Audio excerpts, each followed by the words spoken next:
En este momento inicia su recorrido el Expreso Esperanza, para que conozcamos los caminos de la reconciliación, la solidaridad, la confianza y la superación. Ya no mires para atrás, te invito a perdonar, sembremos esperanza.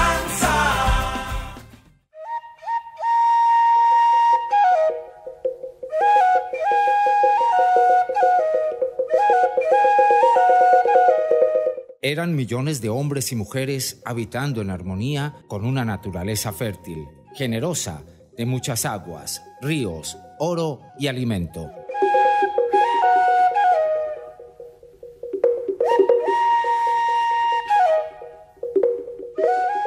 Por lo menos 40 millones de americanos murieron por la invasión europea.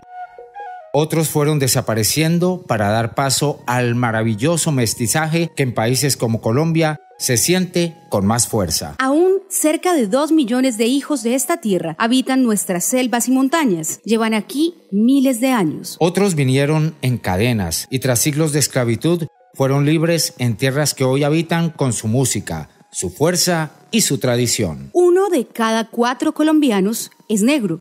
Su aporte a la cultura, al deporte, a la ciencia, a la educación y a la paz son inmensos y generosos. Pero este país desde hace muy poco reconoce en esa diversidad de etnias y de culturas una riqueza que es necesario respetar y proteger. Hacia esa Colombia multicolor viaja hoy el Expreso Esperanza. Bienvenidos a este recorrido por nuestro país indígena, afro y mestizo. Colombia está hoy unida por sus radios para trabajar por la causa más importante que permitirá sanar nuestras heridas, las víctimas. ¡Que vivan las cosechas de maíz de mi tierra, carajo!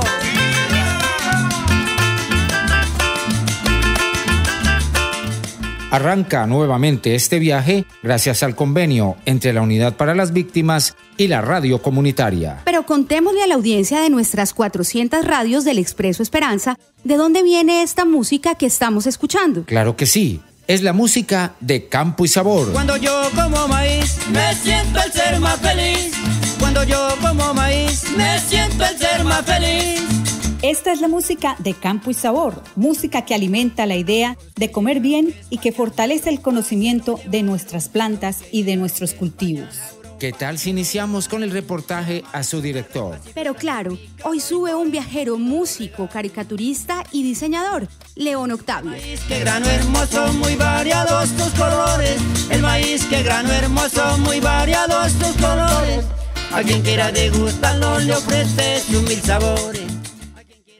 Las canciones es el discurso botánico que manejan en las universidades, ¿sí? Que el nombre científico, que de dónde es original el producto, que qué se hace con él, cómo le llaman en otras partes. Todo ese discurso botánico que manejan los agrónomos o los biólogos se lleva a los campesinos en música parrandera. Es un trabajo pedagógico, fundamentalmente. El grupo lleva 13 años.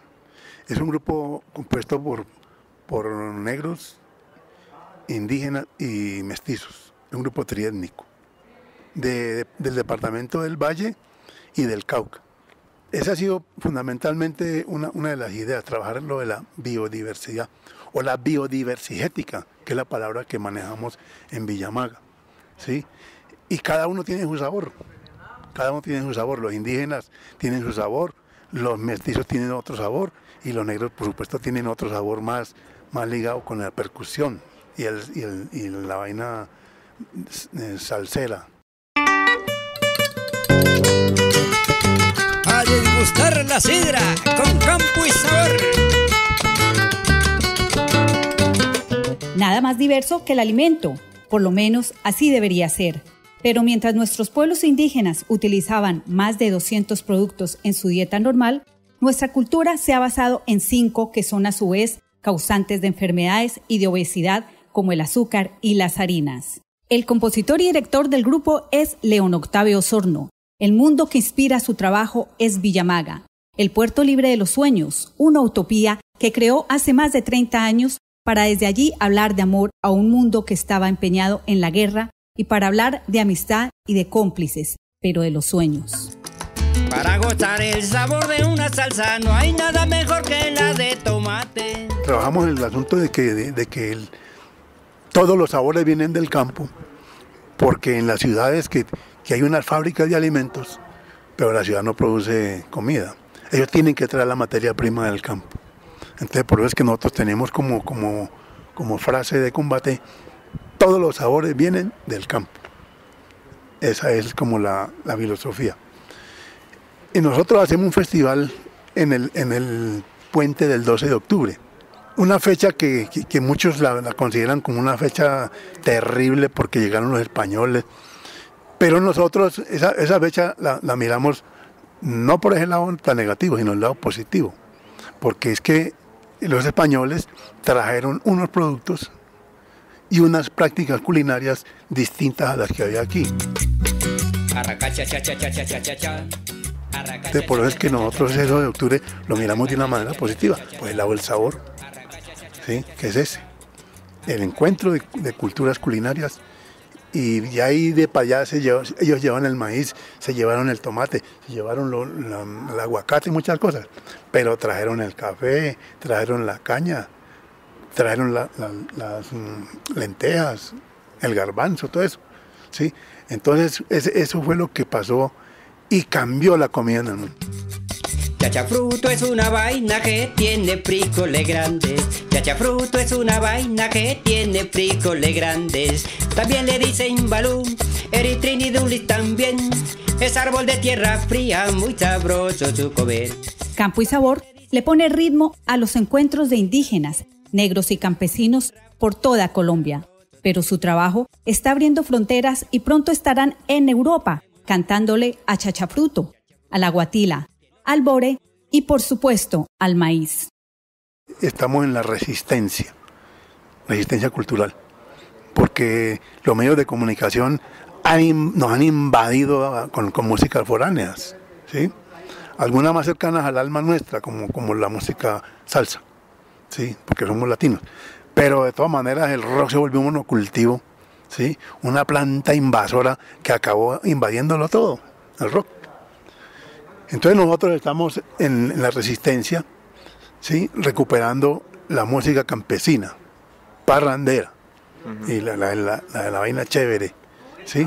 Como una especie de resistencia cultural. Campo y Sabor lo cantan los nazas y todos los pueblos indígenas que protegen las semillas. Lo bailan los consejos comunitarios de pueblos negros que cultivan el arte de cocinar con amor y con ritmo. Aprenden de los mestizos mientras disfrutan de los ritmos del Caribe que se mezclan con el vallenato y con la música parrandera. Para todos ellos, canta León y su grupo donde 3 etnias se encuentran y construyen un banquete para celebrar la paz. Sangodio llama, pavocito mamá. Sangodio llama, pavocito mamá. Hemos tenido la oportunidad de viajar por varias partes del país, afortunadamente. Y ahora un alemán que es documentalista, tiene una empresa de documentales en Alemania, en Berlín. Zabriskie Film nos ha hecho un documental que va a salir, o ya está listo, lo va a lanzar en el otoño de este año y nos va a llevar en gira por 4 países de Europa, acompañando la película. La paz tiene que pasar por la comida, es fundamental. ¿Usted cree que una gente hambrienta puede llegar a cometer cosas atroces y los cometen? Yo creo que el ingrediente principal de la paz es la comida y el agua, pues claro. Eso es lo fundamental de la vida, es eso.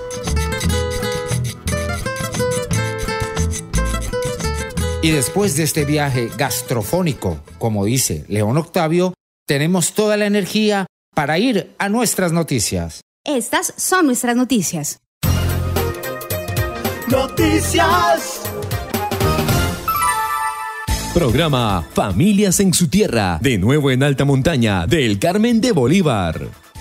Colombia estará cargado de memorias vivas. Coloquio sobre experiencias de exhumación de personas desaparecidas. Se dice que en Colombia las personas van sufriendo con dolores muy profundos. Pero reconozcan que para pasarla bien es el mejor país del mundo. Estas son las noticias que ocupan uno de nuestros puestos en el Expreso Esperanza.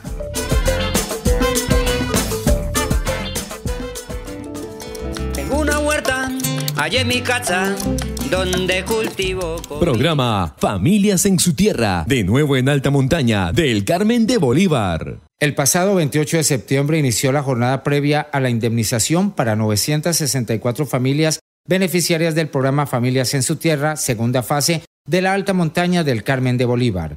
En esta segunda fase del programa se realizaron jornadas de recopilación de documentos requeridos para identificar a las víctimas del conflicto armado que recibirán la indemnización administrativa, atención por parte del equipo de funcionarios de la unidad y talleres de educación financiera dictadas por la Organización Internacional para las Migraciones OIM en sus lugares de origen. Esta actividad está organizada por la Dirección Territorial de la Unidad para la Atención y Reparación Integral a las Víctimas en Bolívar y fueron convocados víctimas jefes de hogar de los corregimientos de La Casona, Caracolí, San Isidro, Huamanga, Santo Domingo de Mesa, San Carlos, Mecayepo, Lázaro, El Raizal, Bajo Grande, Santa Lucía y La Sierra. Además, se indemnizarán a quienes estuvieron en programas de subsidio a los proyectos productivos agrícolas del programa Familias en su Tierra, primera fase. Desde Red Boy, en el departamento de Boyacá, saluda a todas y todos los colegas colombianos y los amigos. Hace saber que con el Expreso Esperanza estamos logrando avanzar en el ideal de comunicar y aportar las vivencias para la búsqueda de esa integración y esa paz que tanto hemos querido y anhelado. Colombia estará cargado de memorias vivas. Del 2 al 15 de octubre se llevará a cabo la 8ª Semana por la Memoria a través de la diversidad cultural y artística de Bogotá, Cúcuta, Tibú, norte de Santander, El Castillo Meta, Medellín, Montería, Pereira, Dibuya, La Guajira, San Onofre, Sucre y Fundación Magdalena. Se promoverán foros públicos, laboratorios artísticos, lanzamientos de proyectos musicales y proyecciones de películas con relación a la resistencia y lucha de las víctimas, escenarios que fomentarán la interacción y participación de todos aquellos que deseen contribuir con la construcción de memoria histórica. La instalación de la 8ª Semana por la Memoria se llevará a cabo el 5 de octubre a las 3 de la tarde en el Centro Cultural Gabriel García Márquez de Bogotá. 2 y 3 de octubre en Cúcuta y en Tibú será el lanzamiento de los informes Cruzando la Frontera y Con Licencia para Desplazar. En el Castillo Meta se lanzará el sábado 10 de octubre el informe Pueblos Arrasados y finalizará el jueves 15 de octubre en Medellín con la conmemoración de los 13 años de la Operación Orión, que ocurrió entre el 16 y el 17 de octubre de 2002. Estamos aceptando que hay muchas memorias y diferentes maneras de hacerlas, que hay muchísimos lenguajes. Memorias Vivas va a ser el escenario donde se potencien y muestren todas las capacidades y posibilidades para hacer memoria, dice Gonzalo Sánchez, director del Centro Nacional de Memoria Histórica.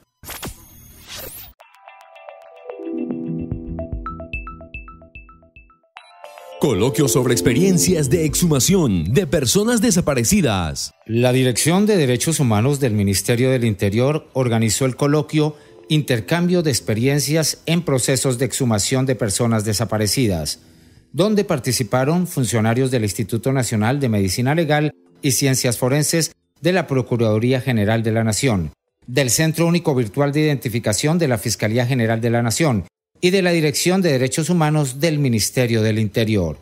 El intercambio de experiencias permitió conocer procesos de intervención, tanto en cementerios como en fosas comunes, de cuerpos o restos de personas no identificadas, sus aciertos y desaciertos. Además, se conoció la importancia del uso de estas técnicas con miras a la restitución de identidad y apoyo a las investigaciones relativas a la identificación de víctimas de violaciones a los derechos humanos y o al derecho internacional humanitario. Este espacio surge como un mecanismo de fortalecimiento de las capacidades institucionales frente a un proceso de paz, en el que la recuperación de los cuerpos de las víctimas de desaparición será un aporte a la restitución de identidad, verdad y justicia.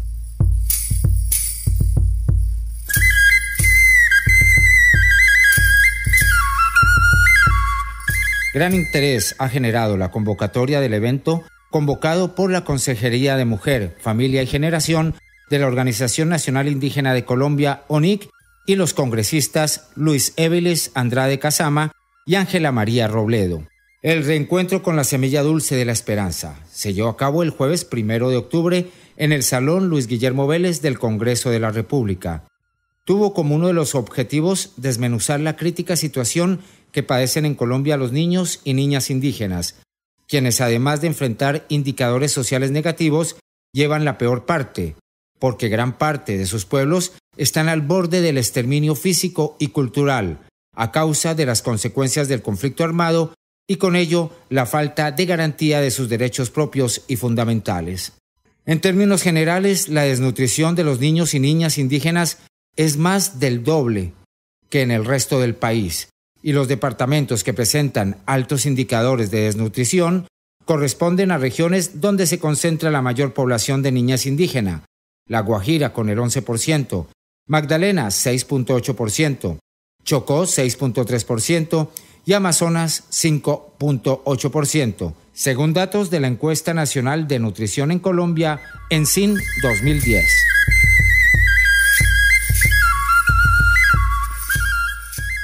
Esa terrible realidad de los niños y niñas indígenas en Colombia nos hace pensar en lo mucho que hay por hacer para regresar a los pueblos originarios su dignidad. Esos pueblos que supieron convivir con los ecosistemas frágiles de nuestro país han ido desapareciendo, y con ellos saberes y culturas que pueden ser la clave en momentos de sequía y de verano como los que estamos viviendo. Ellos sí supieron manejar los fenómenos naturales y evitar los desastres causados por los seres humanos. Por supuesto, aquí lo llaman fenómeno del niño o de la niña, pero deberíamos dejar a nuestros niños en paz, cuidarlos y darles protección, en vez de culparlos de los daños infringidos a la madre tierra. Las selvas arrasadas, los pastizales sobre las montañas, los monocultivos que acaparan las aguas, los vertimientos de aguas sucias y contaminadas son las verdaderas causas de los cambios de nuestro clima. Así lo dicen los viejos mamos de la Sierra Nevada. Ellos nos dicen que cuidemos la tierra, que es nuestra casa y nuestra madre. Va siendo hora de escucharlos. Hoy el Expreso Esperanza recuerda la historia de uno de los pueblos de la Sierra Nevada, una crónica de dolor y de esperanza del pueblo Cancuamo.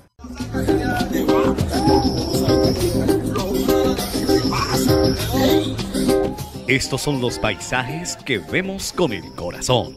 Las crónicas del Expreso Esperanza.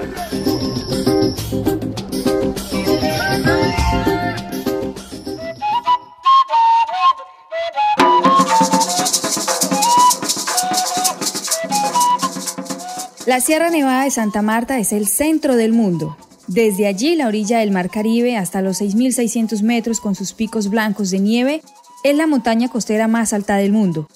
4 pueblos la sostienen: los Cogis, Arahuacos, Wiguas y Cancuamos. Son como las patas de una mesa y por ello los 4 trabajan para que el mundo mantenga su centro. Daniel Maestre, líder Cancuamo. El pueblo Cancuamo se encuentra ubicado en la parte suroriental de la Sierra Nevada de Santa Marta, para ubicarnos de una manera geográfica en Colombia, al norte del municipio de Valledupar.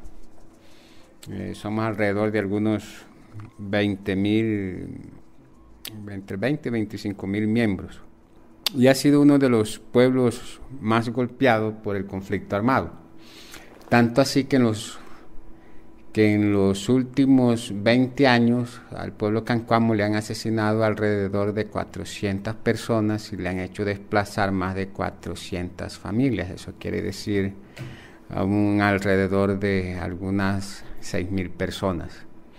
Eso para un pueblo de 20.000 personas es mucha gente. Luego de la invasión europea y la posterior república que repartió sus tierras entre los generales de ejércitos desconocidos, los cancuamos, que habitan las zonas más cercanas a la planicie del Cesar, fueron prácticamente exterminados. Pero ellos mantienen en secreto sus ritos y en el siglo XX reorganizaron su pueblo para volver al equilibrio del mundo, solo que la guerra seguía acechando para robar sus tierras y sus aguas. Esa época se comprende más o menos de 1997 al 2004, fue una época de más presión.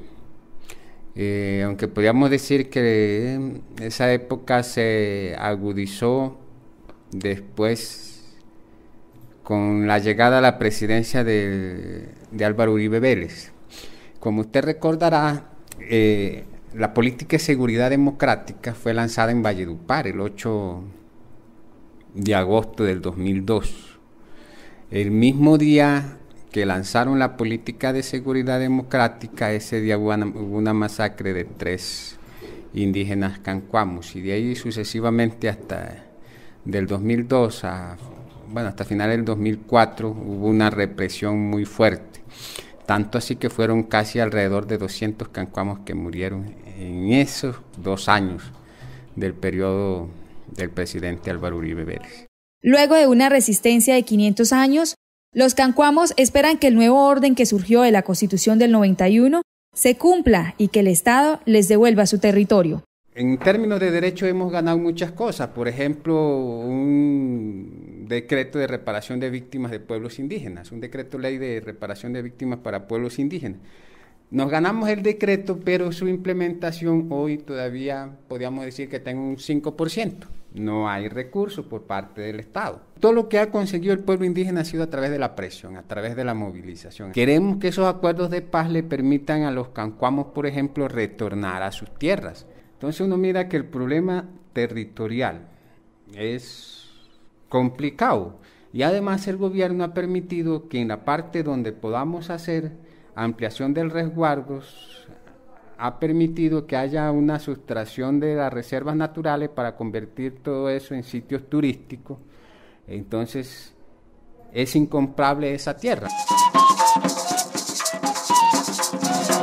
Una vez fueron reconocidos como víctimas de genocidio, los pueblos de la sierra se han dado a la tarea de conversar con el gobierno. Hay que abonarle al gobierno de Juan Manuel Santos de que ha permitido crear una mesa de concertación, es donde más diálogo se ha logrado que haya, por ejemplo, una secretaría técnica financiada para que se dedique al trabajo de concertación con el gobierno.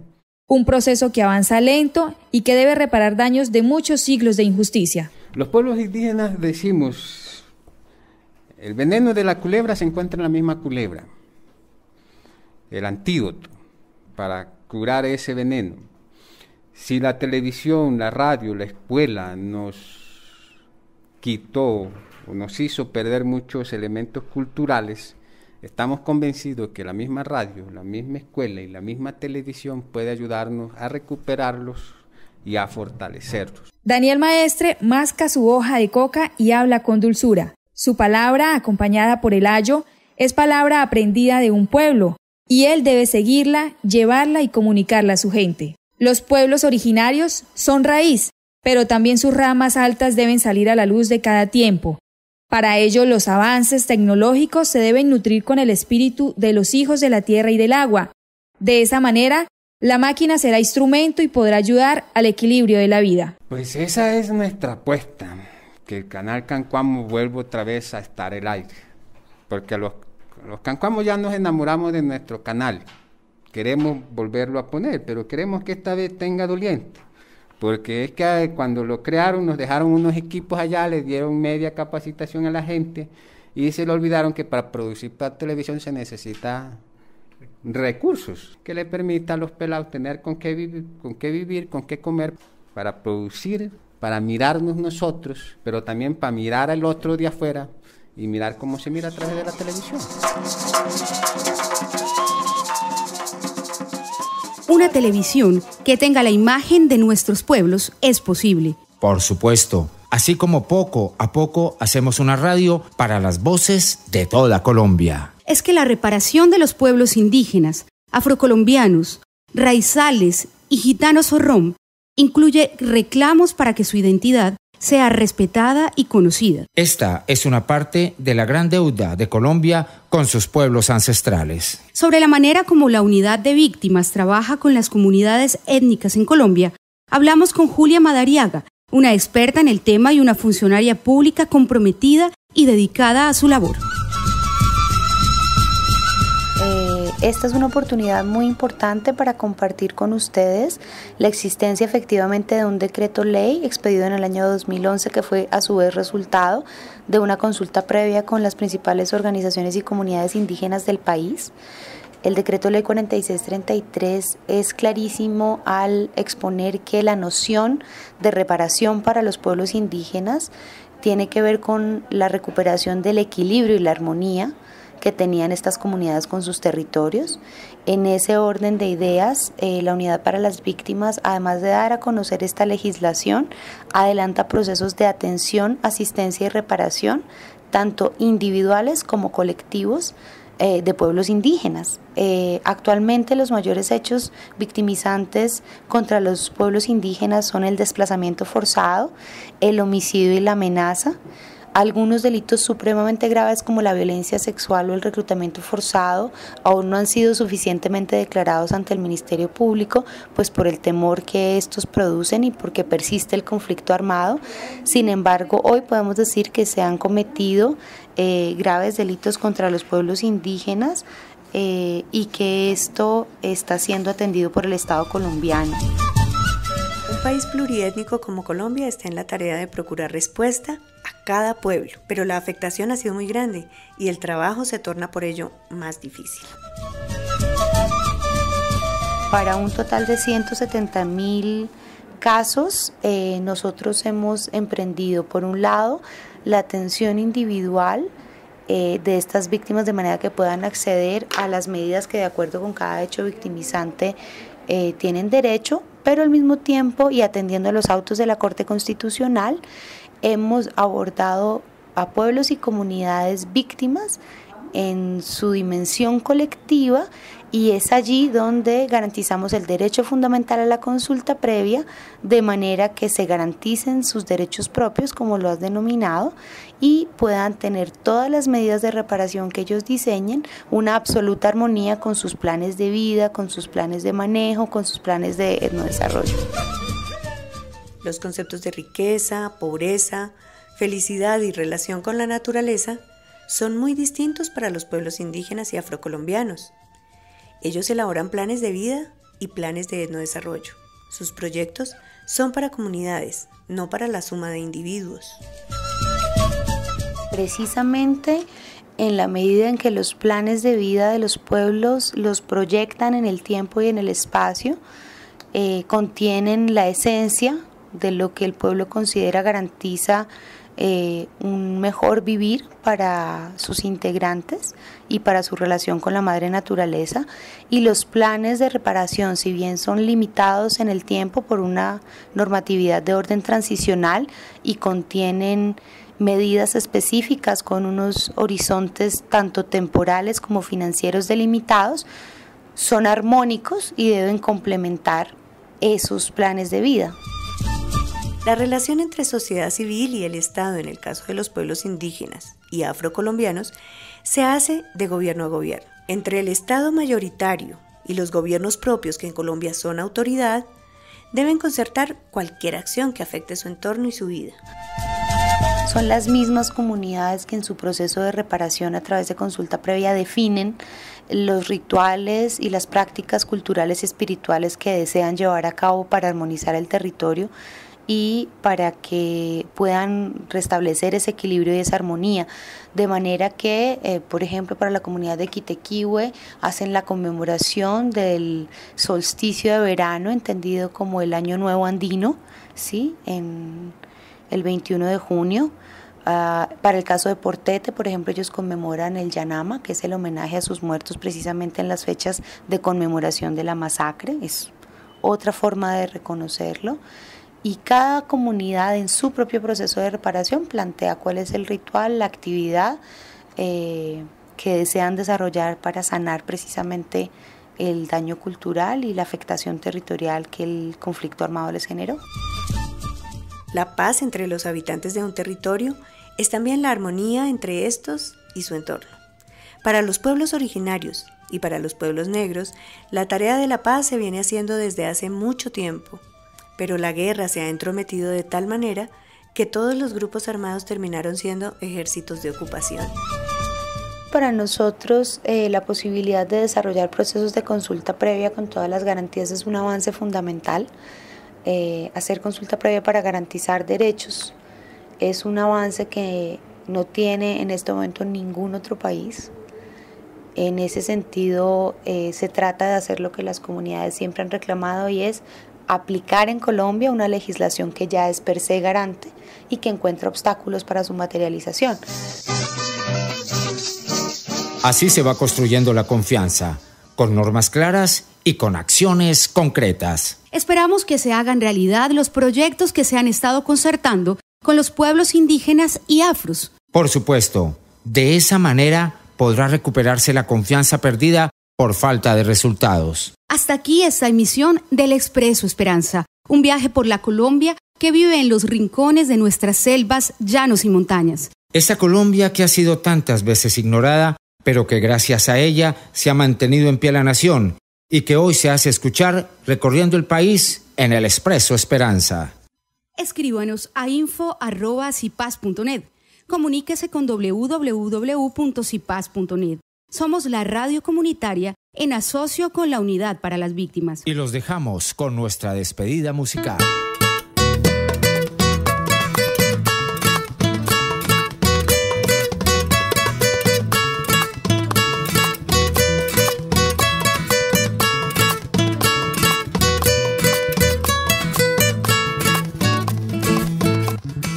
Les voy a contar la historia de mi cacao, una planta muy famosa nacida por estos lados, a la que yo quiero mucho, aunque ya se haya escaseado, porque acompañó mi infancia y tanto me ha alimentado, porque acompañó mi infancia y tanto me ha alimentado. Ya no mires para atrás. Expreso Esperanza, director Mauricio Beltrán Quintero, jefe de redacción Alexander Roa, coordinador nacional Fernando Tibaduiza, jefe de comunicaciones de la unidad Karen González, presentadores María Elvira Arboleda y Alexander Roa, periodistas Jorge Peñuela, Clara Inés Cárdenas, José Luis Muñoz, Luz Andrea Galán, Edier Murcia, edición John Martínez y César Martínez, con el apoyo de los radialistas comunitarios de toda Colombia. Y así hemos cumplido con un nuevo recorrido en el Expreso Esperanza. Espere nuestro nuevo viaje por los horizontes de la ilusión. Lo que pasa es que